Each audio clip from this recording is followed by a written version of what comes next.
The recording is being, yeah, recording is being started. Fine. So in our last class हम लोगों ने parameters देखे थे, और पैरामीटर्स में हम लोग ये देख रहे थे कि हम मल्टीपल नेम्ड पैरामीटर्स दे सकते थे, हम मल्टीपल अननेम्ड पैरामीटर्स दे सकते थे, हम सीक्वेंस को भी आगे पीछे कर सकते थे, मतलब वहाँ पोजिशनल पैरामीटर्स काम कर सकते थे। हम डेटा के साथ भी मल्टीपल पैरामीटर्स एक्सेप्ट कर रहे थे, हम मल्टीपल पैरामीटर्स सेंड कर रहे थे, हमने ये सब देख लिया था। Now we are moving to this, let's say this is my definition. So हमने जब मल्टीपल पैरामीटर्स अननेम्ड भेजे थे तो हम लोगों ने वहाँ पर टपल या लिस्ट भेजी थी। देन हम जब multiple parameters as a named भेज रहे थे तो हम वहाँ पे डिक्शनरी रिसीव कर रहे थे, जैसे हमने ये डिक्शनरी रिसीव करी थी। Fine. Now again we are considering a simple example. Either we can use, let's say this is a star kid. I have two functions over, define stars and with stars and without stars. So these are two functions with just an usage where I can use a double star over here as an containing multiple items over here, or we can send a simple dictionary over here. So ये simple usage, आप या तो multiple parameters आप as a dictionary में आप एक एक content wise उठाना चाहें तो कंटेंट वाइज आप यहाँ से उठा सकते हैं, अदरवाइज पूरी डिक्शनरी फिर भेज सकते हैं।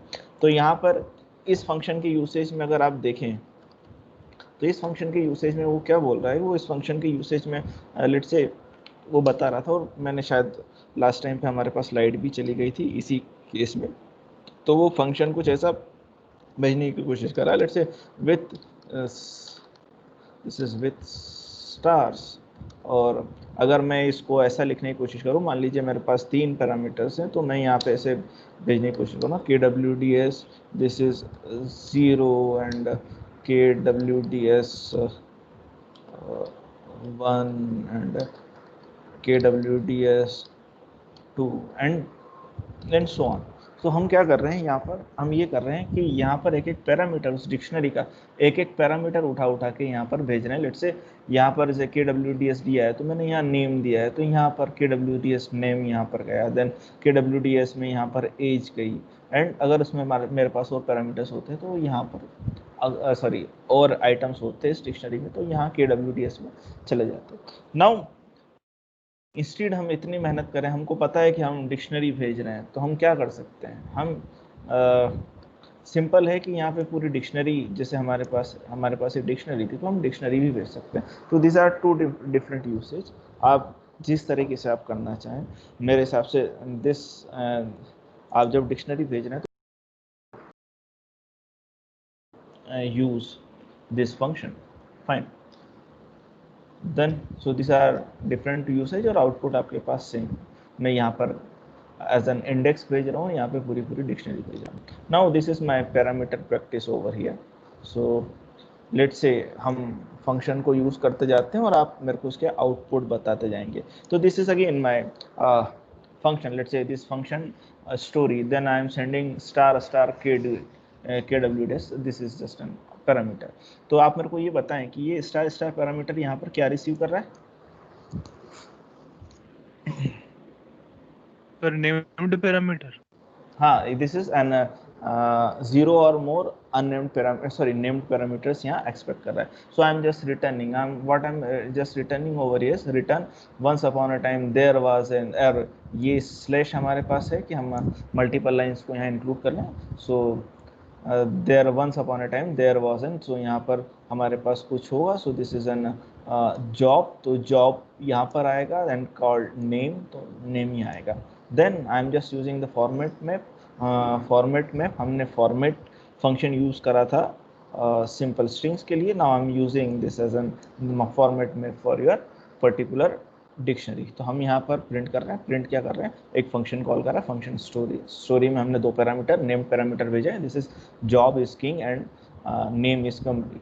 तो आपके पास आउटपुट आएगा, इट रिटर्न्स, और you will get print over here is once upon a time there was a job, so there was a king called Gambe. So here it is out, here the output, once upon a time there was a king called Gambe. Then comes second output, print story, again name equals to Sir Robin and job equals to Brave Knight. So हमने फिर यहाँ पर भेजा है, तो यहाँ पर अब क्या होना चाहिए था, यहाँ पर आउटपुट क्या होना चाहिए था अगेन सर, यहाँ पर हम इसकी पोजीशन भी चेंज कर रहे हैं, तो इट मीन्स दैट हम यहाँ पर वही स्टोरी फंक्शन कॉल कर रहे हैं, name equals to sir Robin, तो once upon a time there was a job, so job brave, there was a brave knight called sir Robin, आपके पास आउटपुट भी है, once upon a time knight called sir Robin, fine. Then again we are having again parameters, so parameter is job is language and name is Python. So again मैं यहाँ पे वापस send कर रहा हूँ, यहाँ पे सिंपल मल्टीपल पैरामीटर सेंड कर रहा हूँ, डिक्शनरी भेज रहा हूँ यहाँ पर, तो once upon a time there was a job. So what is job? There was a language called name is Python. So you are getting once upon a time there was a language called Python. Now fine. Then again I am just deleting a parameter job, हमने यहाँ पे parameter job जो है delete कर दिया है, so again we are sending like a job equals to stroke genius and then we are having a parameter, so हम वापस यहाँ पर once upon a time there was a, हमने यहाँ जॉब में क्या करा, पैरामीटर डिलीट करा है, तो there was a parameter delete कर दिया, तो यहाँ पर आपने जॉब आ गया, फाइन। सो हम डिलीट यहाँ से हमने जॉब करा है, इस पैरामीटर में से हमने ये वाला जॉब डिलीट करा है। अब यहाँ पर मैं क्या कर रहा हूँ, job is equals to genius and इसके बाद में यहाँ पर नेक्स्ट पैरामीटर भेज रहा हूँ, तो इस पैरामीटर में मेरे पास क्या आ रहा है, name equals to name is Python. So again what we are receiving is, हम यहाँ पे कर रहे हैं once upon a time there was a job, there was a stroke of genius, this called as Python, क्योंकि Python हमारे पास अभी भी इस पैरामीटर्स में है, तो हमारे पास फंक्शन आ गया once upon a time there was a stroke called genius. Then what we are doing is that we are printing a power function, power of 2 comma 3, so I am just sending 2 comma 3, so define power 2 comma 3 if others is exist, it means that मैं power निकाल रहा हूँ और मेरे पास तीसरा parameter है if other is exist, then you are returning is that you are received redundant parameter other, तो आपके पास जो भी अदर पैरामीटर था, हमारे पास अदर यहाँ पे नहीं है, तो यहाँ पे other is null, so it just return the power of x y. so what is the power of xy? So power of xy is just your 2 to the power, this is 2, so this is 2 to the power 3, so you will get 8 over here, this is 8 over here. Then again I am sending power 3 to the power 2, so again other is 0, so this other is again 0, so you will get 3 to the power 2, so it means you are getting a value of 9 here. Then again I am sending y equals to 3 and x equals to 2, power equals to y equals to 3 and x equals to 2, so again यहाँ पर हम वापस भेज रहे हैं y is equals to 3, so it means that just a minute, yeah, power is y equals to 3, so you will get y equals to 3 and x equals to 2, so it means that you are getting 2 to the power 3, that means you are getting again value of 8 over here. Now next is I am creating a parameter is just equals to 5 into 2, it means इसका मतलब क्या हुआ sir 2 times 5 क्योंकि tuple से multiply कर रहे हैं। हाँ, तो एक टपल में हमारे पास 2 बार 5 कॉमा 5 आ जाएंगे, फाइन। इसका मतलब ये हुआ कि हमारे पास एक टपल है जिसमें 2 आइटम है, this is 5 comma 5, fine. I am just sending 5 comma 5 over here, so 5 comma 5, so 5 to the power 5, so it means that you are getting 5 to the power 5, this is 125, then 125 to the 625, then 1200, yeah, so you'll get near about 3000 something, yeah, this is 3125, yeah, so you'll get 3125 for this parameter.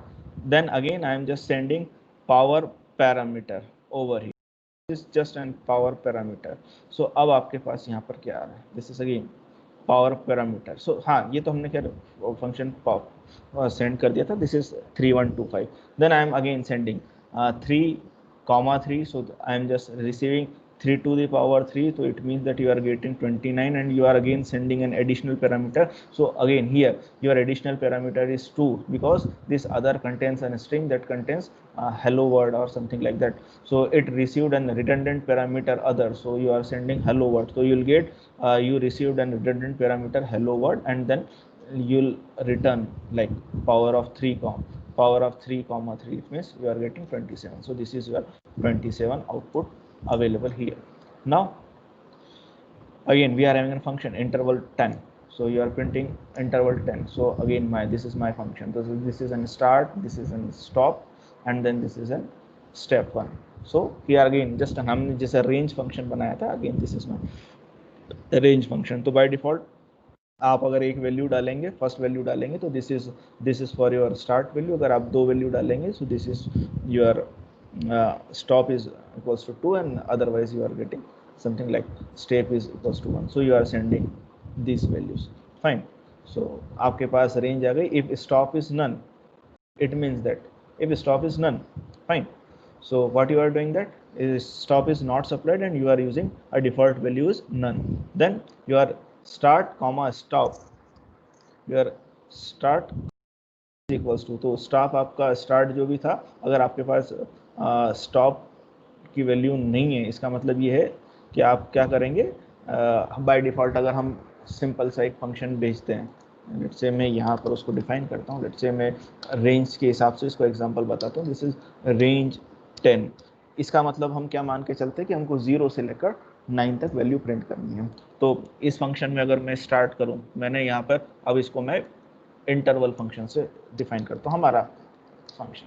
तो this interval, अब क्योंकि यहाँ पर by default एक ही parameter है, तो start is equals to 10.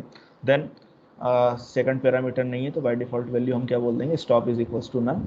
सो यहाँ पर हमारे पास इस फंक्शन में हमारे पास स्टार्ट हो जाएगा, start is equals to 10. Then will get stop is equals to none, and by default step is equals to 1.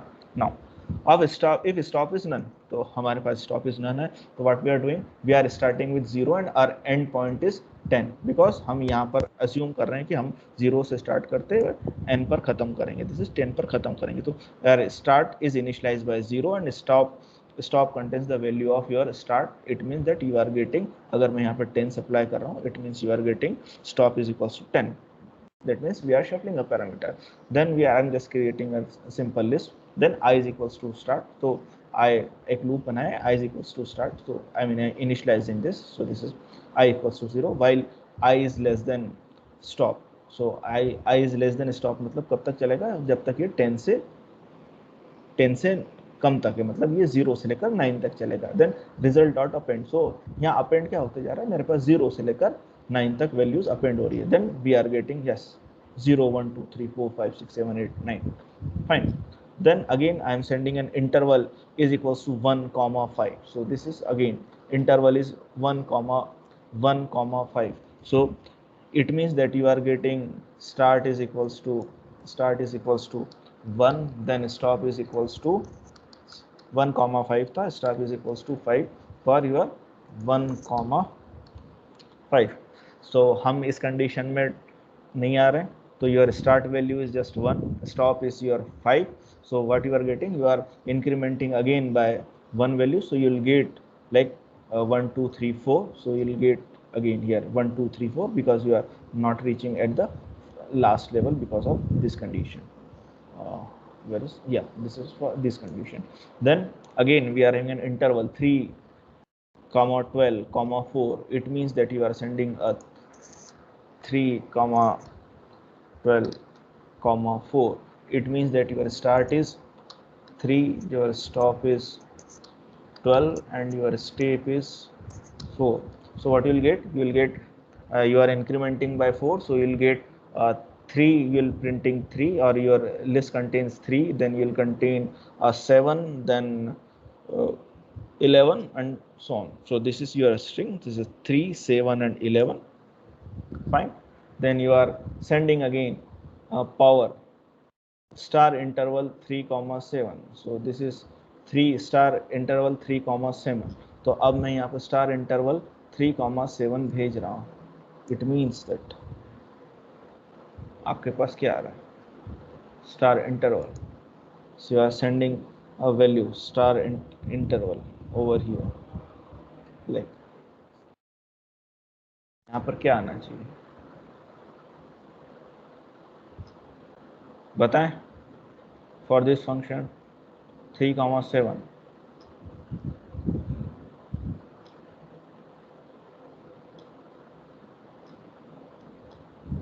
बताएं भाई।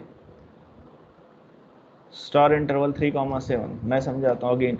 3,7 मैंने यहाँ भेजा 3,7 स्टार इंटरवल, तो your condition is again 3, you are getting again here stop is 7, so it means that start is 7 and stop is 7, then you are stopping। हमने नहीं यहाँ पे कुछ नहीं भेजा, it means that you are getting only 1, so it will return a value of 3, 4, 5, 6। तो हम यहाँ पर क्या भेज रहे हैं 3, 4, 5, 6। अब 3, 4, सो 3, 4 आपको यहाँ प्रिंट कर देगा। एडिशनल पैरामीटर क्या आ रहा है, एडिशनल पैरामीटर्स हमारे अदर्स में आ रहे हैं। तो अदर्स में हमारे पास क्या जा रहा है, हमारे पास यहाँ था सो हमने क्या कॉल करा था, पावर। हमने यहाँ पे पावर फंक्शन कॉल करा। इंटरवल ने आपको 3, 4, 5, 6 हमारे पास भेज दिया, सो you'll get 3, 4, 5, 6। then we are sending a power function। Power function में हमने क्या भेजा, this is my power function। Power function में हमने भेजा 3, 4, 5, 6। so it contains 3, x is 3, y is 4, 4, then other contains your 5 and 6, so it will give you redundant parameters of 5 and 6, and then you'll calculate or compute 3 to the power 4। so 3 to the power 4 is 3 into 9 into 27 into 381, so you'll get a 21 value over here। let me check, yeah, so this is 81। is it fine? Hello sir एक बार फिर से बता दीजिए। कौन सा वाला function, ये power वाला? हाँ सर, ये जो लास्ट में जो स्टार इंटरवल वाला था वही। Okay fine.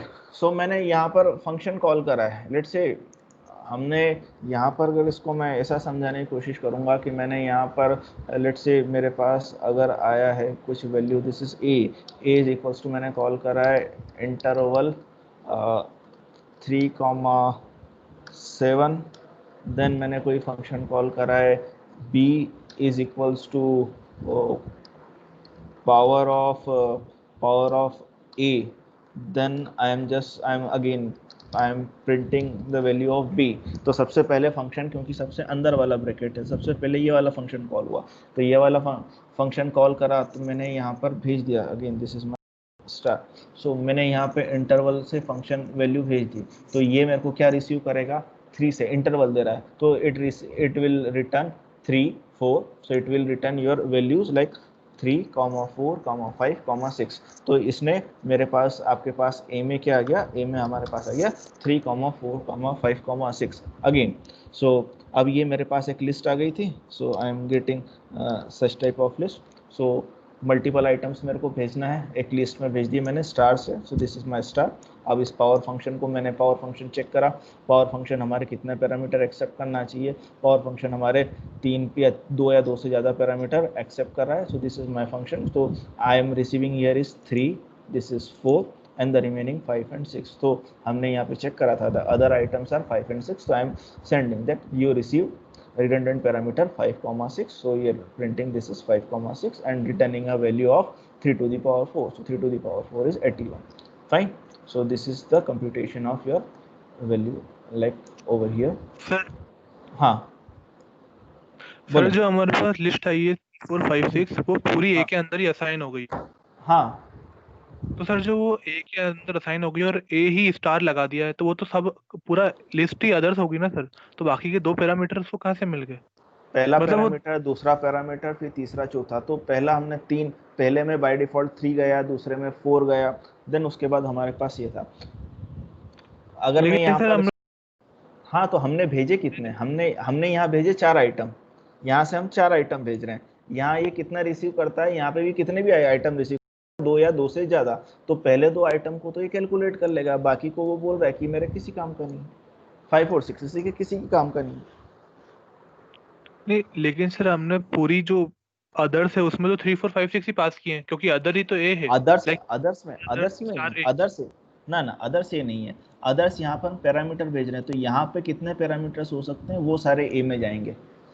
ए यहाँ पर वैल्यू सप्लाई करेगा, दैट इज A0 यहाँ पर आएगा, x equals to A0, then y contains your a0। अगर यहाँ पर हम इसको समझने की कोशिश करें तो it will give use like x is equals to x equals to a0, then y is equals to your a1, and then the remaining your others is equals to your a from is from your this is 1, so this is your 2, so 2 से आगे जितने भी आपके items है तो it will receive item like that. Fine. Okay, sir. Yes, sir. So this is Yes, sir. fine. Okay, fine. Then so this is just a function. Now we are going again for scoping. So let's say x equals to 1.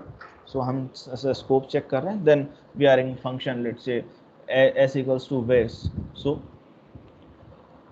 we are creating just an invisible directory with name equals to x and values equals to 1, and your where function returns this directory. So s is equals to where's. I am just printing sx. तो हमने जैसे मैंने आपको बताया भी था कि जब x इक्वल्स टू 1 कर रहे हैं इसका मतलब ये हो रहा है कि हमारे पास एक डिक्शनरी बन रही है इनविजिबल, और वेयर फंक्शन इसकी वैल्यू रिटर्न कर रहा है. Now we are checking weather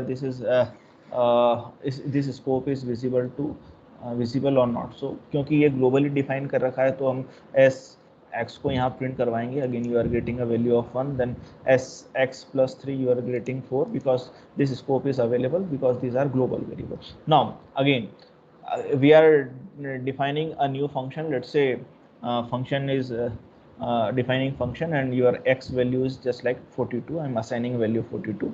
Then so आपका function यहाँ खत्म हो गया. Again I am sending x equals to 1 and I am calling this function. So I am calling this function. So your x is equals to 42 and again I am just printing a value of x. So it will return 1 over here, क्योंकि इस function का जो scope था x की value 42 जो थी वो यहीं तक थी. इसके बाद हमने यहाँ पर वैल्यू, यहाँ पर जब हम आए हैं इसका मतलब ये है कि यहाँ पर वैल्यू आपके पास 1 आ रही है. ठीक है, ये फंक्शन, ये एग्जांपल हम लोगों ने पहले भी हम यूज़ कर रखे हैं. सो दिस इज सिंपल. या नाउ अब मेरे को इस x को भी यूज़ करना था. मेरे ग्लोबल वेरिएबल कैसे बनाऊं, क्योंकि ये तो हमारा ग्लोबल वेरिएबल था but this is not my global variable, this is my local variable. So how will make a simple global variable right with in your particular scope. So let's से मेरे पास एक फंक्शन है define combine parameters. So I am having number of parameters and I am printing your parameter plus your external. So let's say मैंने एक external variable, एक variable बनाया, then उसमें pass करा berry and combine function call कर लिया तो इसका श्रब. तो it will return your shrub berry because this is an global variable available here and this is my parameter that is been pass. So आपको यहाँ पर ही प्रिंट कर देगा this is shrub berry. Now अब हमको global parameters कैसे करना है. तो let's say how will get your global parameter. So हम ग्लोबल पैरामीटर कैसे बनाएंगे, तो हमारे पास कोई पैरामीटर है उसके आगे हम एक सिंपल सा फंक्शन कॉल कर लेंगे. This is N Global's. So this is N keyword over here. So you will get let's say मेरे पास एक किसी फंक्शन को या किसी वैल्यू को मेरे को ग्लोबल बनाना है तो मैं उसके आगे एक फंक्शन कॉल कर दूंगा. Let's say this is global and I am just हम उसके साथ एक वैल्यू पैरामीटर पास कर देंगे. तो लेट्स से मैंने यहाँ पर फंक्शन पास करा, let's say this is parameter. तो पैरामीटर में मेरे पास क्या वैल्यू है, दिस पैरामीटर एक पैरामीटर. तो एक ये मेरा ग्लोबल वेरिएबल था, एक ग्लोबल वेरिएबल की मेरी वैल्यू थी बेरी. देन मैंने यहाँ पर कंबाइन फंक्शन कॉल करा, तो कंबाइन से इस पर्टिकुलर पैरामीटर में क्या हुआ, इस पर्टिकुलर पैरामीटर में मेरे पास वैल्यू कौन सी आ रही है, इस पर्टिकुलर पैरामीटर में मेरे पास वैल्यू आ रही है shrub. Now I am just taking, या मेरे पास दो पैरामीटर्स हो रहे हैं और दोनों पैरामीटर का नाम एक जैसा हो रहा है. तो अब मैं कैसे आइडेंटिफाई करूं कि कौन सा मेरा ग्लोबल है और कौन सा मेरा लोकल है. तो सिंपल पैरामीटर क्योंकि इस स्कोप में है तो मेरा जो पर्टिकुलर पैरामीटर है वो मेरा लोकल पैरामीटर आएगा. और इस पर्टिकुलर केस में अगर मेरे को ग्लोबल वेरिएबल यूज़ करना था तो इस ग्लोबल वेरिएबल को मैं कैसे यूज़ करूँगा, then I am just calling function global and then passing the parameter over here. तो दिस इज माय पैरामीटर, ये पैरामीटर मैंने यहाँ पास कर दिया. So what I will get a shrub.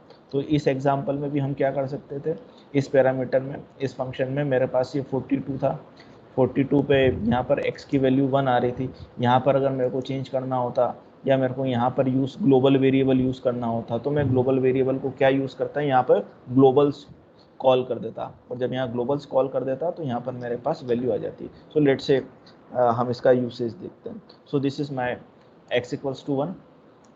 I am defining a change function, so I am just defining a change. So my x is equals to 2 and I am incrementing its x value by 1. Fine. I am just calling change function, तो change function यहाँ पर हुआ, change function में आपके पास x equals to 2 आया, then you are incrementing. So अब यहाँ पर आपके x की वैल्यू क्या होनी चाहिए थी, आपकी x की वैल्यू यहाँ पर 3 प्रिंट होनी चाहिए थी, पर ये क्योंकि ग्लोबल वेरिएबल था, हम ग्लोबल वेरिएबल पे ही यहाँ यूज़ कर रहे हैं। हम इस ग्लोबल वेरिएबल को इस ग्लोबल वेरिएबल से असाइन नहीं कर रहे हैं, इन दोनों में अलग अलग कनेक्शन है, क्योंकि ये वाला जो x है वो इस चेंज का फंक्शन है। हम इसको ऐसा भी बोल सकते थे, this is N change function, let's say this is my variable, let's say this is x underscore change. ये x फंक्शन जो है वो चेंज के साथ एसोसिएटेड था, x चेंज फंक्शन के साथ था। Now this is my x is my global, तो ये दोनों वेरिएबल ही अलग अलग हैं। तो आप यहाँ पर अगर कॉल कर रहे हैं तो आप यहाँ x अंडरस्कोर ग्लोबल कॉल कर रहे हैं, क्योंकि यहाँ x जो चेंज है वो तो इस पर्टिकुलर स्कोप के साथ है, और इस पर्टिकुलर इस स्कोप में इसकी वैल्यू खत्म हो गई। इसको यहाँ इसके आगे पता ही नहीं कि ये x कौन सा है, तो इस x को ये सिर्फ ये x इक्वल्स टू 1 ही प्रिंट करेगा। नाउ सर हाँ सर वो ग्लोबल और कंबाइन वाला समझ नहीं आया सर। ये वाला, हाँ सर ये वाला मेरे को ग्लोबल पैरामीटर भी यहाँ कॉल करना होता है। पर्टिकुलर लेट से मैं इसको पैरामीटर बोल देता हूँ, यहाँ मैं इसको बोल देता हूँ ये मेरा एक पैरामीटर था। लेट से मैंने एक फंक्शन बनाया, दिस इज डिफाइन ना, छोड़ देता है पन्ना, इसको छोड़ देता है। मैंने एक फंक्शन एक वेरिएबल बनाया, दिस इज एन पैरामीटर। इस पैरामीटर में मैंने वैल्यू डाली बेरी। फाइन। नाउ मैंने एक फंक्शन कॉल करा कंबाइन में मैंने फिर अगेन पैरामीटर पास करा। तो ये पैरामीटर क्या वैल्यू लेगा, ये पैरामीटर वैल्यू लेगा श्रब की। तो ये श्रब वैल्यू कहाँ पर आ गई, so this contains your shrub. Fine. तो अब यहाँ पर हमारे पास क्या आ रहा है, तो हम प्रिंट क्या करवा रहे हैं, प्रिंट। तो इस जगह आपके पास क्या आ रहा है, श्रब। फाइन। अब मेरे को क्या करना था, अब मेरे को करना था वैल्यू प्रिंट करवानी थी ये बेरी की। अब बाय डिफॉल्ट इसका नाम भी क्या था, इसका नाम भी पैरामीटर था। अब मैं यहाँ पे पैरामीटर लिखता तो ये क्या वैल्यू ले लेता, ये वैल्यू ले लेता अगेन श्रब। तो ये आउटपुट आपको क्या देता, ये देता श्रब। पर मेरे को ग्लोबल वेरिएबल को भी इस पर्टिकुलर इस जगह से यूज़ करना था। तो इस ग्लोबल वेरिएबल को अगर मैं यूज़ करना चाहता था तो मैं इसके आगे क्या लिख देता, इसके आगे लिख देता मैं सिंपल सा ये फंक्शन। तो इसको मैं यहाँ पे एक पैरामीटर एक लिस्ट में पास करता विद सम इन्वर्टेड कोड्स, और उसके आगे मैं क्या पास करता, उसके आगे लिखता कि ये वाला जो पैरामीटर है ये ग्लोबल पैरामीटर है। तो हम यहाँ से ग्लोबल पैरामीटर को कॉल करो, लोकल पैरामीटर को कॉल मत करो। जैसे आप लोगों ने C++ पढ़ी है अभी, थोड़ी बहुत सर पढ़ रहे हैं। ठीक है। अब हम तो आप सिंपल सा यूसेज, फंक्शन ओवरलोडिंग नहीं, ये सिर्फ जस्ट स्कोप है। ओके। मैं अगर जैसे हमारा ऑब्जेक्ट आता है तो मैं ऑब्जेक्ट में आपको फिर बताता हूँ इसको कैसे यूज़ करना है। तो अभी आप ये समझ लें कि दो पैरामीटर हैं और दोनों पैरामीटर का नाम एक जैसा है। जैसे यहाँ पर x आ रहा है, यहाँ पर x आ रहा है, मेरे को इस वाले x पे काम करना है। बाय डिफॉल्ट ये x यहाँ पर आ रहा है या यहाँ पे ये पैरामीटर आ रहा है, तो मेरे को इस जगह पे ग्लोबल वाले x को भी प्रिंट करवाना होता तो मैं क्या करता, यहाँ पर ये ग्लोबल x यूज़ करता। Is it fine? मतलब दो लोगों का नाम एक जैसा हो गया। जैसे आपकी क्लास में दो बच्चे हैं, है ना, तो दो लोगों का नाम एक जैसा है, तो हम उसको कैसे यूज़ करें।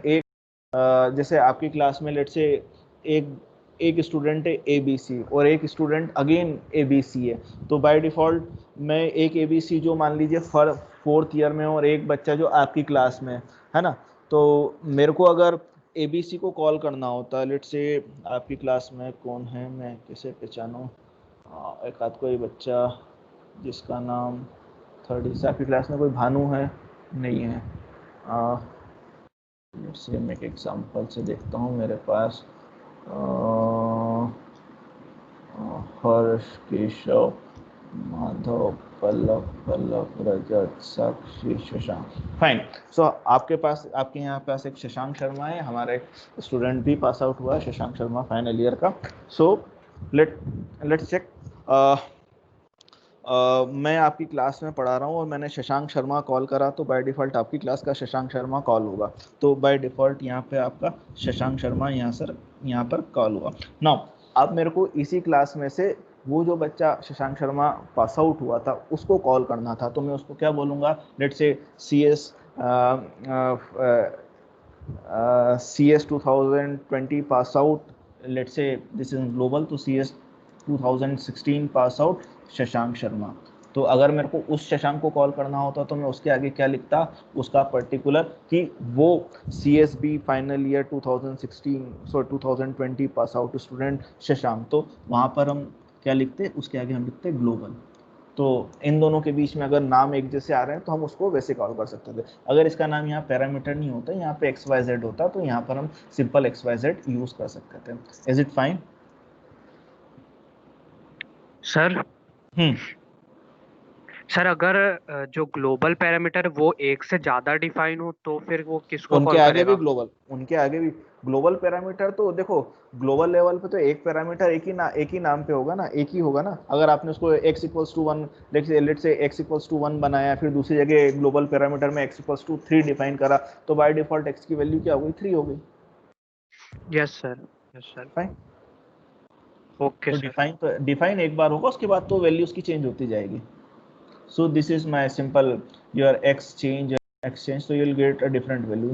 Now again we are having x equals to 3 and I am just changing x. So मैंने यहाँ x को यहाँ भेजा, इस x में भेजा, then I am just again changing incrementing this value by 1. So वापस प्रिंट करा तो x मेरे पास क्या था? x की मेरे पास वैल्यू 3 ही थी, क्योंकि ये x तो क्या रहा? ये लोकल पैरामीटर रहा। मेरे को इसको ग्लोबली डिफाइन करना था, तो ग्लोबली रिटर्न करना था। तो लेट्स से मैंने क्या करा? मैंने अगेन एक फंक्शन बनाया x, then I am x is equals to x+1 and I am returning, यहाँ पे मैं रिटर्न नहीं कर रहा था। Now here I am returning a value.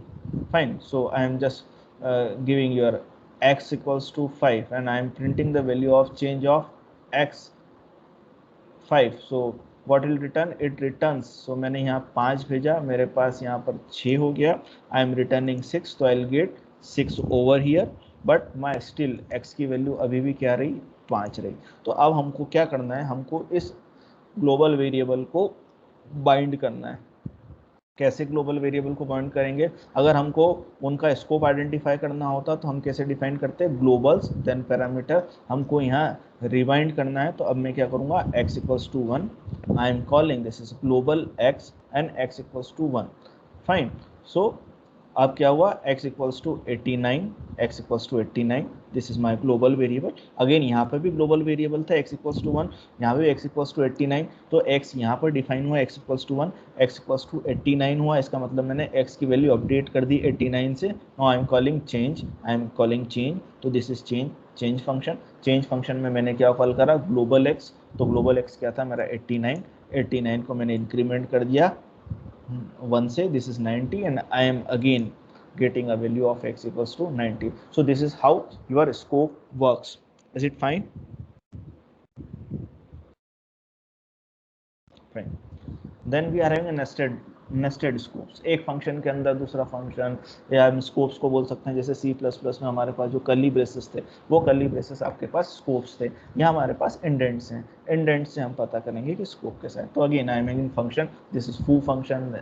इस foo फंक्शन के अंदर मेरे पास अभी एक फंक्शन था bar, then I am just printing a bar over here and right from bar you are just calling your bar function. So मैंने यहाँ पर foo फंक्शन कॉल करा, foo फंक्शन यहाँ पर आया। foo फंक्शन के अंदर हमारे फंक्शन डिफाइन है, और इस फंक्शन के अंदर मैंने बार फंक्शन को यहाँ से इस foo के अंदर से मैंने बार को कॉल करा, तो मेरे पास क्या वैल्यू आ गई? This is hello world.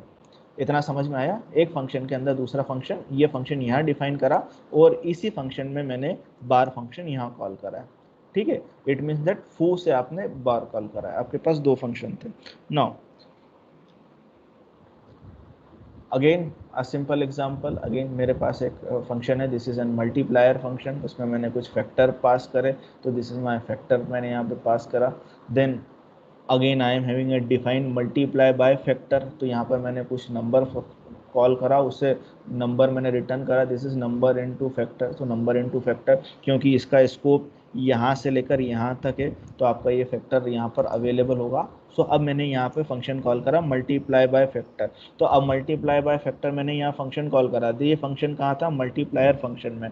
तो इस ग्लोबल स्कोप में क्या ये मल्टीप्लाई बाय फैक्टर अवेलेबल था, नहीं अवेलेबल था, क्योंकि ये डिफाइन मल्टीप्लाई बाय फैक्टर जो है वो इस पर्टिकुलर स्कोप के अंदर था। इस स्कोप के अंदर था मतलब हमारे पास ग्लोबल वेरिएबल या ग्लोबली हम इस फंक्शन को जानते ही नहीं थे। जैसे फॉर एन एग्जांपल आप आपके घर में बैठे हैं, है ना, फाइन। तो मान लीजिए कि कोई एक बच्चा है, किसी के घर का नाम पता है क्या आप लोगों को? कोई अपना नाम सजेस्ट कर दे। कोई नहीं बताएगा। सर मेरा हाँ, आदित्य का चीकू। क्या दीपक है? फाइन। तो मैं यहाँ अटेंडेंस ले रहा हूँ कि दीपक है, दीपक है, दीपक है। तो यहाँ से कोई नहीं बोलेगा दीपक है, क्योंकि हम यहाँ पे क्या कर रहे हैं कि दिस इज दीपक, तो यहाँ दीपक नहीं पता। फाइन, तो दिस इज नॉट एन दीपक।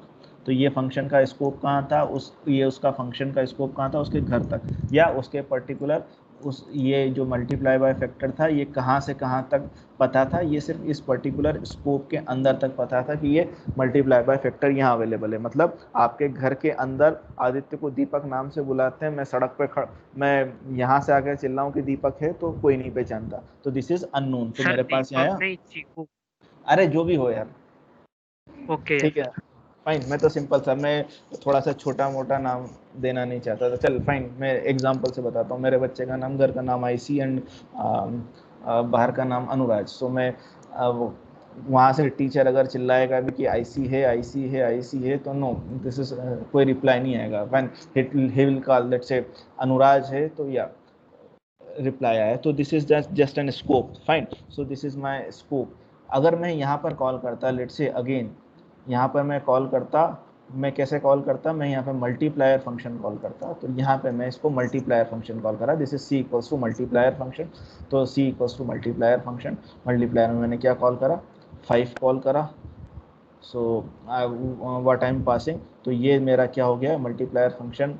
मेरे पास कुछ वैल्यू रिटर्न करना चाहिए, क्या क्या मल्टीप्लायर क्या रिटर्न करेगा, मल्टीप्लायर फंक्शन रिटर्न करेगा मल्टीप्लाई बाय फैक्टर। तो मल्टीप्लाई बाय फैक्टर के लिए मेरे को अगेन क्या वैल्यू पास करनी पड़ेगी, 10। तो what you will get, this 5 is equals to your factor and your number equals to 10। तो whether this C is callable, अगर मैं एक फंक्शन कॉल चेक करता हूँ वेदर दिस इज कॉलेबल और not, so you will say या this is callable. इसका different usage आप ऐसा कर सकते थे, this is multiplier, you are passing 5 and you are passing 6। तो ये पासिंग 6 में मैं किस फंक्शन को कॉल कर रहा हूँ, पासिंग 6 में मैं मल्टीप्लाई बाय फैक्टर को कॉल कर रहा हूँ। आउटसाइडली मैं इसको कॉल नहीं कर सकता था क्योंकि ये अवेलेबल ही नहीं था। तो हमारे पास इसके दो डिफरेंट यूसेज हैं, या तो मैं ऐसे यूज़ कर सकता हूँ या सिंपल दो अलग अलग पैरेंथेसिस बना के एग्जाम्पल पास कर सकता हूँ। Now this is just an recursion example, this is my factorial. So factorial function आपको पता है क्या करता है factorial, and I am just printing my factorial. तो this is in just an recursion. So हम यहाँ पर रिजल्ट रिटर्न करते जाएंगे। So this is not an recursion example, ये जस्ट एक सिंपल से लूप के साथ हमने इसको यूज़ करा है। Now I am going for just an simple recursion. तो रिकर्शन फंक्शन में आप सिंपल यूसेज है, कोई डिफिकल्ट नहीं है। सी प्लस, जैसे सी प्लस प्लस के हमारे पास यूसेज थे वैसे ही हमारा यहाँ पे फैक्टोरियल फंक्शन कॉल होगा, कुछ नहीं है यहाँ पे, सिर्फ सिंटेक्स चेंज हुआ है, बाकी कुछ भी चेंज नहीं हुआ। तो this is again fine. Again classic example of your power, तो पावर फंक्शन आप अगेन यूसेज से कॉल कर सकते थे। This is again say recursion function. हमने x to the power n से कॉल करा, फिर x to the power n-1 से कॉल करा, देन n-2 से कॉल करा। कब तक करते गए, जब तक ये n की वैल्यू 0 नहीं आ जाती। तो यहाँ रिटर्न 1 करेगा और उसके बाद आपका स्टेट कॉल होता जाएगा। तो this is your simple variable. And now this is your binary search. आप लोगों ने शायद डेटा स्ट्रक्चर पढ़ लिया है, I think so. Yes sir. तो fine, so this is your simple binary search का फंक्शन आपने डिवाइड एंड कॉन्कर से बनाया था। तो this is your just an divide and conquer, और हमने इसमें यहाँ पर सिंपल रिकर्शन लगा दिया, this search function. You can check over here, and this is my assert here. So this is my assert, whether I am checking this number is equals to sequence or not. अगर यहाँ पर ये number नहीं आ रहा तो इसकी जगह पर ये एरर हमको शो कर देगा. This is your assert function. Fine. So ये तो मेरा यूसेज था और दिस इज पास और कंटिन्यू का हमने नेक्स्ट एग्जांपल लिया था. Now we are moving for this object orientation. So again आप लोगों ने C++ पढ़ लिया है, C++ पढ़ लिया है, OOPS पढ़ लिया है. तो मेरा सिंपल सा एग्जांपल था, what do you mean by class.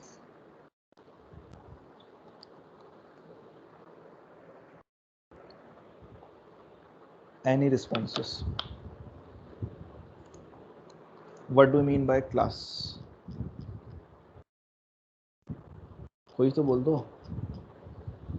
अच्छा चलो, आपकी क्लास है, आपकी क्लास में मैं पूछ रहा हूँ कि what do you mean by your class. अगर आपकी क्लास डिफाइन करें, this is TCS J section second year, तो इसमें क्या क्या ऐसी खूबी होनी चाहिए कि हम इसको एक पर्टिकुलर क्लास बोलेंगे. Sir object.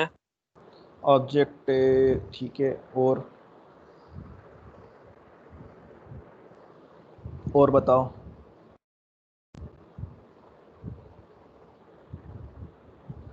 और कोई एनी डेफिनेशन? सर सभी मेथड्स. TCS के होना चाहिए. अच्छा. और सर TCS होगा तो इसके अंदर बहुत सारे स्टूडेंट्स आते हैं तो वो ऑब्जेक्ट्स हो जाएंगे और क्लास अपना TCS हो जाएगा.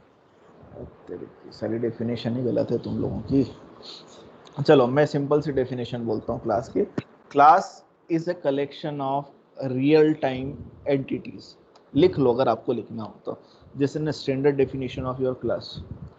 सो यू कैन राइट, या मैं यहाँ पे प्रिंट करता हूँ. This is my notepad. Notepad आप लोगों को दिख रहा है मेरा? Yes sir, visible. Okay Yes, fine. sir. Fine. So Yes. This मेरे फ़ॉन्ट भी बड़े कर देता हूँ, आपको फ़ॉन्ट दिखने चाहिए. Just a minute, system slow हो रहा है तो this is okay fine. So I am just defining my class is a collection of real world entities which are having common properties. हम बताते हैं कॉमन प्रॉपर्टीज क्या होगी.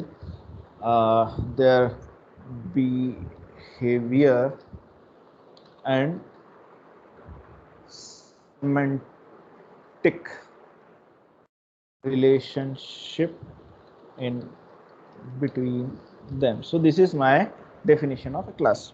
So I am just saying a class is a collection of real world entities. कोई भी real world entities हो उसका collection है. Fine. So this is a collection of real entities which are having common properties. अब उनके पास कुछ common properties होनी चाहिए. जैसे हम एक क्लास ले लें ह्यूमन. सो ह्यूमन के हमारे पास सारे आप में हम सब क्या हैं, हम सब लोग एक रियल वर्ल्ड एंटिटी हैं और हमारी सबकी कॉमन प्रॉपर्टी है. हमारी कॉमन प्रॉपर्टी क्या है? हमारी कॉमन प्रॉपर्टी ये है कि हम सांस लेते हैं, हम चलते हैं, हम खाना खाते हैं, हम सोचते हैं. So these are my common properties. Fine. अब कोई 5 किलो मतलब कोई 10 रोटी खा सकता है, कोई 5 रोटी खा सकता है, so these are having common properties. These are having common behavior. I'm again saying that which are having common properties. तो common properties में क्या हो गया? उसका नाम हो गया, उसकी एज हो गई, उसकी हाइट हो गई, उसका ब्लड प्रेशर का लेवल हो गया एंड सो ऑन. उसका कुछ कॉमन बिहेवियर होना चाहिए. तो उसका कॉमन बिहेवियर क्या होता है? वो सांस लेता है, वो खाना खाता है, वो पानी पीता है, वो सोता है, वो जागता है, वो सोचता है. ये उसके बिहेवियर हो गए. इसका मतलब ये है कि प्रॉपर्टीज को अगर मैं डिफाइन करूं सिंपल नेचुरल लैंग्वेज में, तो प्रॉपर्टीज हो गई आपकी नाउन और बिहेवियर हो गया आपके verbs. Is it fine? Now third term says that they are having semantic relationship in between them. अब उनके बीच में सिमेंटिक रिलेशनशिप भी होना चाहिए. Fine. When I am saying that human is a class, then you again you are a real world entity, I am again a real world entity. हम दोनों के बीच में रिलेशनशिप है कि हाँ भाई हम खाना खाते हैं, हम सोचते हैं, हमारी एज है, हमारा सब कुछ है. Fine. Again, I am saying that a student is a class. Fine. तो स्टूडेंट इज अ क्लास. अब उस स्टूडेंट में कॉमन प्रॉपर्टीज क्या होनी चाहिए, राइट फ्रॉम, अगर आप मेरे को बताएं कि उसमें प्रॉपर्टीज क्या होनी चाहिए, मैं यहाँ जस्ट डिनोट करता जाता हूँ, just for class student. Sir सभी पढ़ते हैं. प्रॉपर्टीज बात कर रहा हूँ, study, नाउन की बात कर रहा हूँ मैं. I am just identifying a noun over here. So nouns are my properties. ठीक है, मैं सिर्फ नाउन की बात कर रहा हूँ कि हमारे पास नाउन क्या होना चाहिए. Just an enrolment number. Fine. My your name, your F name, your M name. Fine. Father's name, mother's name, your enrolment number, name हो गया, then your age. Is it fine? अब मैं यहाँ पर अगर डिफाइन करने की कोशिश करूँ कि your behaviour, so this behaviour is your verb. Fine. So हम इस बिहेवियर को use, this is my behaviour. So behaviour क्या होना चाहिए, this is behaviour. So behaviour में क्या होना चाहिए, अटेंडेंस है ना. ना अटेंडेंस नहीं होगी, अटेंडेंस तो नाउन हो गया ना, अटेंडेंस तो यहाँ होगी. अटेंडेंस यहाँ पे क्या होगा, attend lectures. Is it fine? हम तो अभी नेचुरल लैंग्वेज पे बात कर रहे हैं. Yes, sir. Submit assignments, Give exams. Give exams, give exams. तो ये देखो, अब ये आपके पास चीज़ें बनती जा रही हैं. तो बिहेवियर क्या हो गया हमारा, बिहेवियर हो गया हमारे methods. Is it fine? Give exams. अब मैं यहाँ लिख दूँ एक मेथड और लिख दूँ, ब्रीथ. भाई स्टूडेंट हो, सांस तो लोगे. Yes, sir. तो क्या ये इसकी मेथड होनी चाहिए, इसका बिहेवियर होना चाहिए, स्टूडेंट का बिहेवियर कि वो सांस. Yes, sir. होना चाहिए. लेते नहीं तो होना हैं. चाहिए, नहीं नो होना सर, चाहिए, नहीं होना चाहिए. नहीं वो तो होना हेमंत चाहिए, क्योंकि होना चाहिए. क्योंकि मैंने बोला था सीमेंट, ये जो प्रॉपर्टीज हैं और ये जितने एट्रीब्यूट्स हैं, इन दोनों के बीच में सिमेंटिक रिलेशनशिप होना चाहिए. मतलब कोई ढंग का रिलेशन होना चाहिए, उसमें कोई ढंग की चीज होना चाहिए, बिना मतलब से नहीं. तो ये ब्रीथ का आनी चाहिए, ये ब्रीथ आनी चाहिए आपके ह्यूमन क्लास में कि भाई ह्यूमन है, ह्यूमन की हाइट होगी. अब मैं यहाँ पे हाइट अगर लिखूंगा तो स्टूडेंट की हाइट से मेरे को क्या मतलब है यार. यहाँ पर मैं ये बोल सकता हूँ कि उसका सब्जेक्ट कौन सा होगा, तो दिस इज गुड. पर उसकी हाइट अगर मैं बोलूँगा तो नहीं, उसका वेट बोलूँगा, मेरे लिए कोई ज़रूरी नहीं है, क्योंकि सिमेंटिक रिलेशनशिप नहीं आइडेंटिफाई कर रहा हूँ, है ना. वो उसके let's say extra ordinary case में मैं गिन लूँ कि उसके लिम्स कितने हैं. हो सकता है किसी को पोलियो हो, किसी की टांग कट गई हो, सो this is number of limbs and so on, है ना. इसके हम बिहेवियर आइडेंटिफाई करें तो he eats, he drink water लिख देता हूँ, ड्रिंक में आप गलत समझोगे. देन देन क्या होता है, breath. Then he runs and so on. So मेरा समझाने का मतलब ये था कि ये जो सिमेट्रिक रिलेशनशिप है, ये सबसे इंपॉर्टेंट चीज है. उसकी प्रॉपर्टी है, so these are is properties. तो प्रॉपर्टीज क्या हो गई, प्रॉपर्टीज को हम क्या बोल देंगे, अभी तक हमने पढ़ा, these are the variables. Fine. और ये हमारी बिहेवियर क्या हो गया, हमारा बिहेवियर क्या हो गया, हमारी methods. Is it fine? So in general, class is a collection Yes, of your sir. real world entities which are having common properties, है ना. Again, common properties, common behavior, it means that they are in common variables available. A common behavior, it means that they are in common type of methods available. And usually these parameters are updated by this particular methods, है ना. ये सारे parameter update होंगे इन method से. अगर कोई एक आध ऐसा कोई पैरामीटर होगा जो इनसे अपडेट नहीं हो रहा होगा, इसका मतलब ये है कि इन मेथड्स में और इसमें कोई सिमेंटिक रिलेशनशिप नहीं है. जैसे give exam, attend lecture, submit assignment, इसमें उसकी हाइट से क्या मतलब है, उसकी वेट से क्या मतलब, उसके नंबर ऑफ लिम्ब से क्या मतलब है, कोई दिक्कत नहीं। ये मैं खाना खा रहा हूँ, उसके नाम, पिता का नाम, उसके अटेंडेंस, उसके सब्जेक्ट या उसके एनरोलमेंट नंबर से क्या फर्क पड़ता है। तो again we are saying that these are having a semantic relationship in between them. Class की डेफिनेशन, बेसिक डेफिनेशन समझ में आई आप लोगों को। आप आइडेंटिफाई कर सकते हो कि क्या हमारे पास प्रॉपर्टीज होंगी, क्या हमारे पास बिहेवियर्स होंगे। सिंपल सा है, अगर आपको आइडेंटिफाई करना है तो these nouns are your properties and your verbs are your particular behaviour. Simple से बोलें तो ये आपकी प्रॉपर्टीज होंगी वेरिएबल्स, आपके बिहेवियर होंगे आपके methods. Is it fine? Okay fine. Yes now sir. Sir now semantic relationship तो मतलब वेरिएबल और सिमेंटिक, मेथड्स में रिलेशन ना, हाँ इनमें कोई basically. Relation, semantic relation, relationship मतलब कोई जिसका कोई अर्थपूर्ण रिलेशनशिप हो। आप ऐसा नहीं बोल सकते कि यार कोई खड़ा होके बोल दे यार कि सर ये पर्टिकुलर बंदा जो है इसकी एज है और ये इतना खाता है तो एज के हिसाब से वो खाना खा लेता है। जैसे 2 साल का बच्चा है या 4 साल का बच्चा है तो सर वो 2 रोटी खाएगा, और वो मतलब 20 साल का लड़का है तो वो 10 रोटी खा लेगा। तो रिलेशनशिप तो आ रहा है एज और खाने की आदतों में, है ना, पर कोई उसका मतलब भी तो होना चाहिए। तो I am just giving a word again, this is semantic relationship, मतलब होना चाहिए, उसका अर्थपूर्ण सामंजस्य होना चाहिए उन लोगों के बीच में। ठीक है। Now yes the sir. next definition is object. So again, what is the definition of object?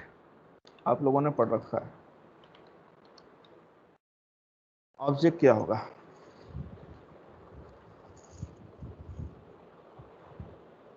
any definition? Sir, object is a real world entity.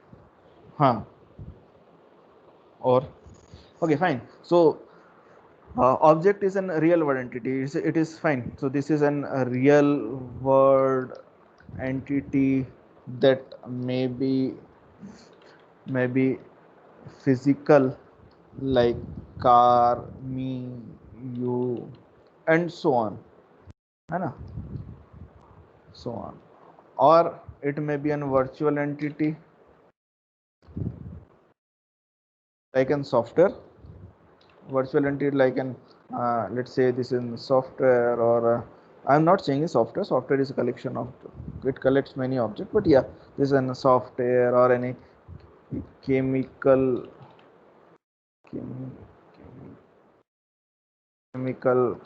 process and so on.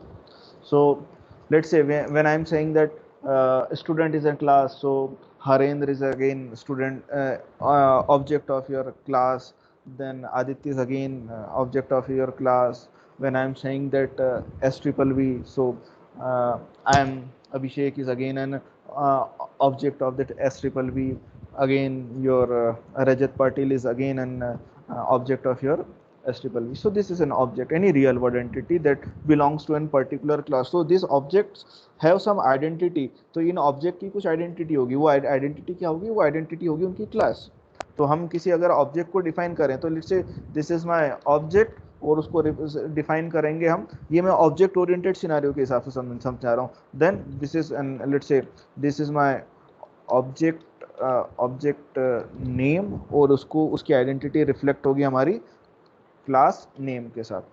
So this is my object name and class name. अगर आपको इसको थोड़ा सा कुछ बहुत कुछ अच्छा समझना हो तो मेरी उसी यूट्यूब पर ऑब्जेक्ट ओरिएंटेड प्रोग्रामिंग के भी कुछ OID के भी लेक्चर्स पढ़े हैं, शुरू का 1-2 लेक्चर पढ़ लेना तो आप लोगों को और objects and classes in detail समझ में आ जाएगी।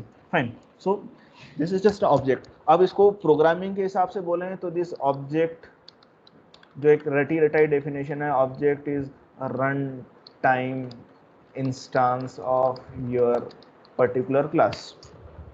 तो क्लास आपका जो होता है आपके ऑब्जेक्ट का या आपके पूरे सॉफ्टवेयर का स्टैटिक मॉडल दिखाता है, मतलब स्टैटिक मॉडल है ना।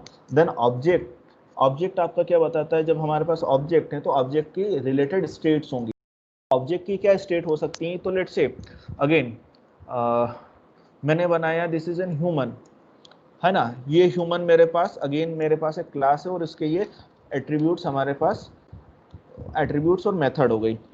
सो this is my attribute and method. So अब मेरे पास ये क्लास हो गई, ये मेरा स्टैटिक स्ट्रक्चर हो गया। अब इसका मैं ऑब्जेक्ट बनाता हूँ, तो ऑब्जेक्ट के पास एक स्टेट होती है। तो let's say height equals to 5'11", weight is equals to 80 kg, then limbs equals to 4, या ईट्स, या तो वो खाना खाता है, फाइन। तो या सो this is the state of your particular object. हम, है ना, अब जैसे ये मैंने एज एन इसका कोई ऑब्जेक्ट, ह्यूमन का ऑब्जेक्ट हो गया, this is me, so this is N ASR। मैं इसका अगेन दूसरा ऑब्जेक्ट बनाता हूँ, लेट्स से अगेन इस ह्यूमन का एक और ऑब्जेक्ट बना लेते हैं। किसका बनाए? रजत का बना लेते हैं। तो रजत की फिर हाइट, हाइट क्या हो गई? रजत हाइट कितनी है? 5'10", fine. So this is 5'10", then weight कितना है? 70 किलो? नहीं सर 75। अरे बाप रे, कम करो यार। Then limbs, yeah, 4. So this is my object, fine, is it fine? तो आपको समझ में आया कि what is my class and what is my object.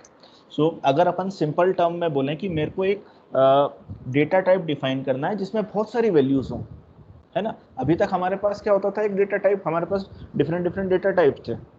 अब मेरे को कुछ ऐसा डेटा टाइप डिफाइन करना है जिसमें एक, यूजुअली पाइथन आपको सपोर्ट कर देता है, आपके पास लिस्ट है, आपके पास सीक्वेंसेस हैं, सीक्वेंस में अलग अलग वैल्यूज आ जाती हैं। पर ऑब्जेक्ट पर यूजुअली पहले क्या होता था, जैसे C++ या जावा में अगर हमको कुछ ऐसा डेटा टाइप बनाना होता था जिसमें एक इंटीजर वैल्यू हो जाए, एक फ्लोट वैल्यू आ जाए, इसमें कोई स्ट्रिंग वैल्यूज आ जाए, तो हम उससे एक क्लास बना लेते थे, और we can say that this is an collection of, और we can an abstract data type, fine. So abstract data type क्या होगा वो हम छोड़ दें, हमारे सिलेबस के स्कोप की बात, बाहर की बात है, हम उन चीज़ों को छोड़ दें, हम वापस हमारे कंप्यूटेशनल स्टैटिस्टिक्स पे आ जाएं। सो when I am saying that your particular, the term object is loosely means your collection of your data attributes. So this is, you are having data or attributes, or we can say that properties or variables. So these are हम उसको interchangeably बोल सकते हैं कि class के data क्या है, class का एट्रीब्यूट्स क्या है, क्लास के वेरिएबल्स क्या है, क्लास की प्रॉपर्टी क्या है, with your set of methods that are accessing and manipulating your all those data. So let's say अब मेरे को क्लास डिफाइन करनी है, तो मेरा क्लास मैं कैसे डिफाइन करूंगा? एक पैरामीटर आगे डिफाइन कर देता हूँ, सॉरी कीवर्ड आगे डिफाइन कर देता हूँ क्लास, देन अगेन क्लास का नाम, this is my class name, then you are again C++ में यहाँ पर आपके पास कर्ली ब्रैकेट स्टार्ट होते थे, यहाँ पर हम स्कोप कैसे डिफाइन कर रहे हैं, just by your colon and then you are having some indentation available.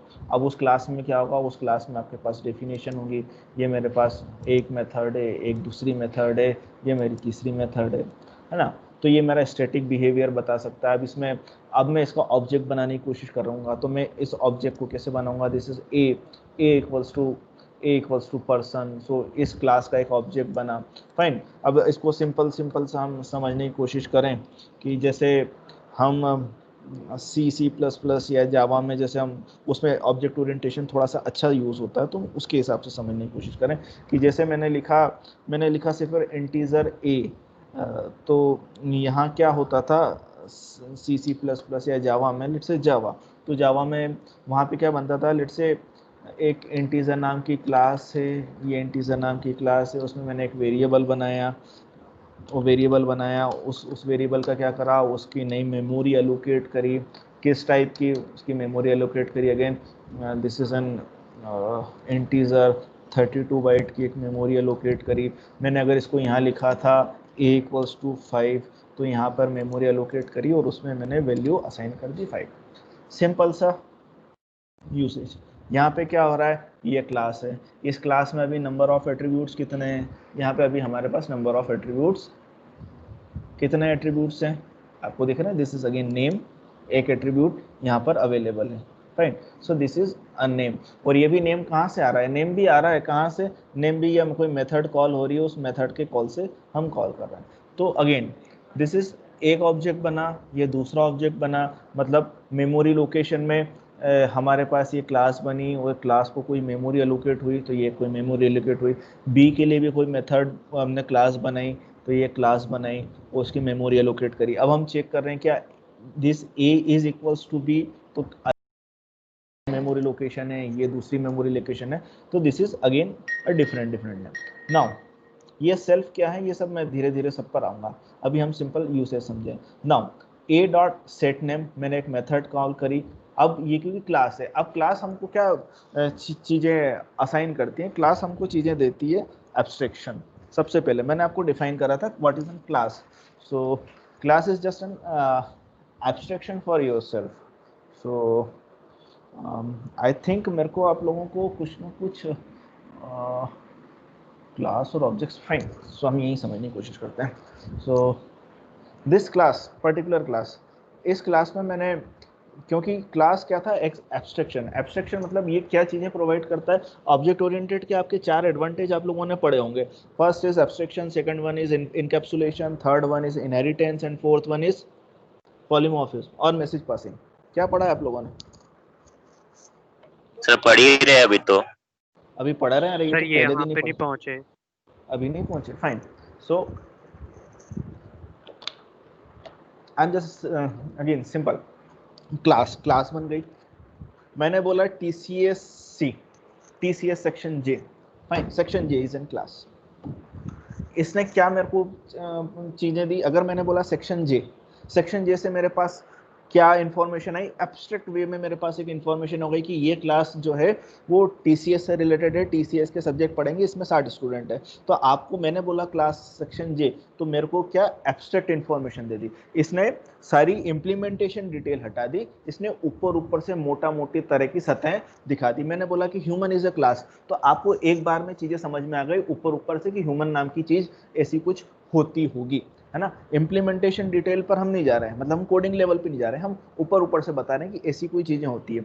दूसरी चीज ये क्या करती है, इंफॉर्मेशन हाइड करती है। This is mean it means it goes for like encapsulation. अब इनकैप्सुलेशन वर्ड कहाँ से आया, इनकैप्सुलेशन वर्ड आया कैप्सूल से, है ना। कैप्सूल में क्या करते थे, जो बहुत कड़वी दवाई होती थी उसको चावल के खोल में हम डाल देते थे और हम वो कैप्सूल को निगल लेते थे, तो जब वो अंदर शरीर के अंदर जाता था वो चावल का खोल आपका पिघल मतलब गल जाता था और आपकी दवाई अंदर आ जाती थी, है ना। जैसे आपने पुदीन हरा की गोली ली, तो पुदीन हरा की गोली आप कहाँ उसको लेते फिरोगे, तो आपने उसके ऊपर एक छोटी सी कोई परत बनाई जिलेटिन की और उसके साथ अंदर डाल दी। फिर एक हमको डकार आती है, इसका मतलब क्या है कि वो आपकी पर्टिकुलर वो जिलेटिन जो है पिघल गया, तो आपकी इंफॉर्मेशन सामने आ गई। तो इसने क्या करा, इसने एक एब्स्ट्रैक्ट व्यू तो आपको दिया ही दिया, इन एडिशन टू दैट इसने क्या करा, इसने आपकी इंफॉर्मेशन हाइड कर दी। सामने वाले को नहीं पता कि इसके अंदर क्या है। हर डेटा के साथ हमारे पास कुछ चीज़ें होती, जैसे हमने मेथड्स के साथ देखा था कि स्कोप होता था।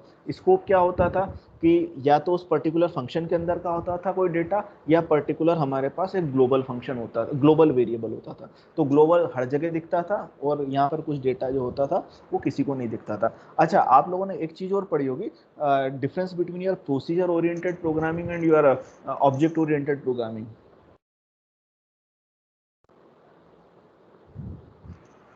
नहीं सर अभी तो नहीं पढ़ा है। अरे ये तो तुम्हारा ऑब्जेक्ट ओरिएंटेड स्टार्ट हुआ होगा तो सबसे, चलो हम अभी तक जितना भी प्रोग्राम बना रहे थे सब हमने प्रोसीजर ओरिएंटेड बताए। वहां पर हमारा मेन फोकस कहाँ था, हमारा मेन फोकस था डेटा पर। हमारे पास वेरिएबल्स थे, वो या तो सीक्वेंस हो सकती थी, लिस्ट होती थी, और उस पर हम कुछ फंक्शंस बना रहे थे, वो फंक्शन उस पर काम करते थे। यही हो रहा था, main focus is on your data, यार प्रोसीजर की यस सर। पहली स्टेप हुई, दूसरी स्टेप हुई। अब यस हम ऑब्जेक्ट ओरिएंटेड में क्या कर रहे हैं, हम ऑब्जेक्ट ओरिएंटेड में वो सारा डेटा सबको नहीं दिखा रहे हैं।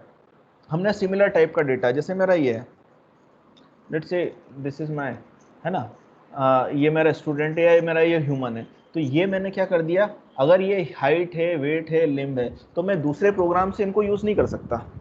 मैं इनके ऊपर कुछ एक्सेस स्पेसिफायर्स डिफाइन करूंगा, या तो ये डेटा प्राइवेट होगा, या प्रोटेक्टेड होगा, या पब्लिक होगा, है ना। मैं अगर बोल रहा हूँ कि प्राइवेट है, इसका मतलब इस क्लास की मेथड के अलावा दूसरी क्लास, दूसरी मेथड, दूसरे प्रोग्राम की इसको यूज नहीं कर सकती। Is it fine? मैं इसको बोल रहा हूँ कि ये पब्लिक है, इसका मतलब ये है कि दूसरी क्लास की मेथड भी इसको यूज कर सकती है, ठीक है। तीसरा हुआ प्रोटेक्टेड। तो अब हम इसको समझें कि क्लासेस आपको एक इनहेरिटेंस नाम की चीज भी देती है। इनहेरिटेंस, सिंपल सा इनहेरिटेंस। तो इनहेरिटेंस कैसे हुआ कि इनहेरिटेंस आपने कुछ चीजें आपके फादर से ली, आपके फादर ने कुछ चीजें आपके ग्रैंडफादर से ली, है ना, कुछ जीन्स ऊपर से नीचे आते हैं, दिस इज इनहेरिटेंस, है ना। लाइक जैसे मेरा मेरा भाई है, मेरा भाई बचपन में बहुत बड़ा जंगली था, मैंने आज कल परसों ही उसका बच्चा देखा, वो भी बिल्कुल वैसे की वैसी ही जंगली पने की हरकतें कर रहा था।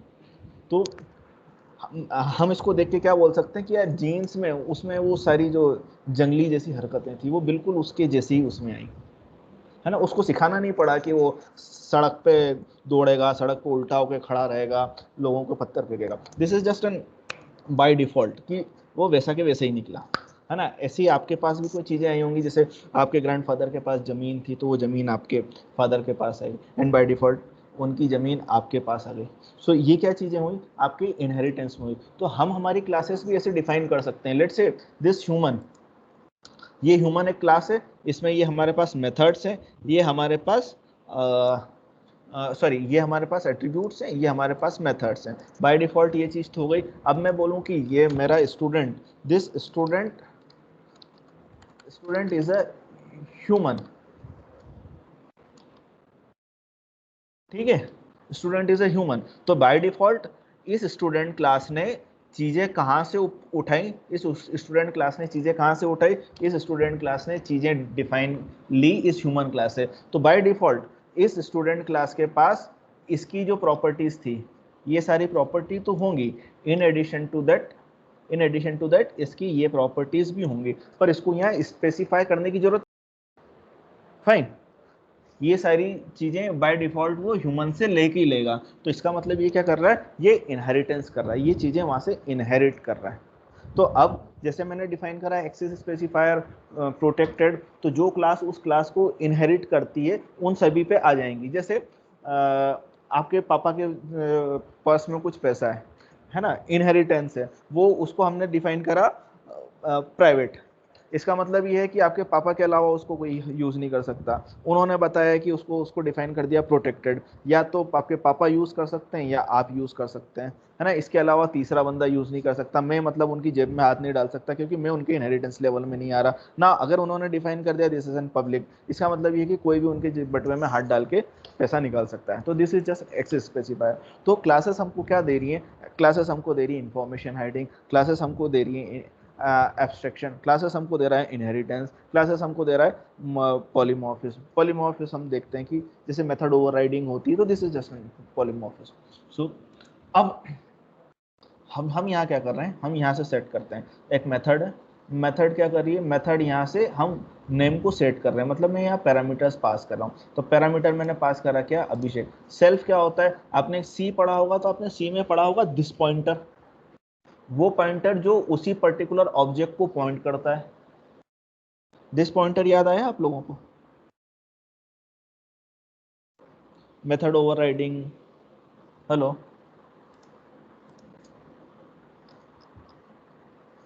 Hello, am I audible? No responses from anyone. Yes sir, hello audible. Yeah, तो दिस पॉइंटर पता है आप लोगों को, दिस पॉइंटर क्या होता है सी में? नहीं, ओके नो फाइन, सर। हम यही पढ़ते हैं। एक ऑब्जेक्ट को अगर अंदर से ही पॉइंट करें, है ना, बाहर से तो हम सब पॉइंट कर सकते हैं कि उसकी मेमोरी लोकेशन क्या थी, कि ये पर्टिकुलर ऑब्जेक्ट बना, उस पर्टिकुलर ऑब्जेक्ट का नाम हमने ए दे दिया, तो ये इस पर्टिकुलर मेमोरी लोकेशन को है। पर इस ऑब्जेक्ट के अंदर से ही हमको किसी को कॉल करना है, इस पर्टिकुलर ऑब्जेक्ट के अंदर से कॉल करना है, तो हम क्या करेंगे, इस ऑब्जेक्ट को हम यहाँ से कॉल करेंगे। अच्छा, मैं ऐसा करता हूँ कि मैं आप लोगों को पहले ऑब्जेक्ट ओरिएंटेशन पढ़ाता हूँ थोड़ा सा, और उसके बाद आपको ये क्लासेस एंड ऑब्जेक्ट्स पढ़ाता हूँ, फाइन। तो हम नेक्स्ट क्लास अगर हम कभी डिफाइन करें, सॉरी लैब अगर हम पढ़ें, तो कल मॉर्निंग में पढ़ सकते हैं वापस? Yes sir. Yes sir. 11 बजे। तो पहले मेरे को आपको इतनी बजे सर? इतनी बजे, तो मैं ऐसा करता हूँ आप लोगों को पहले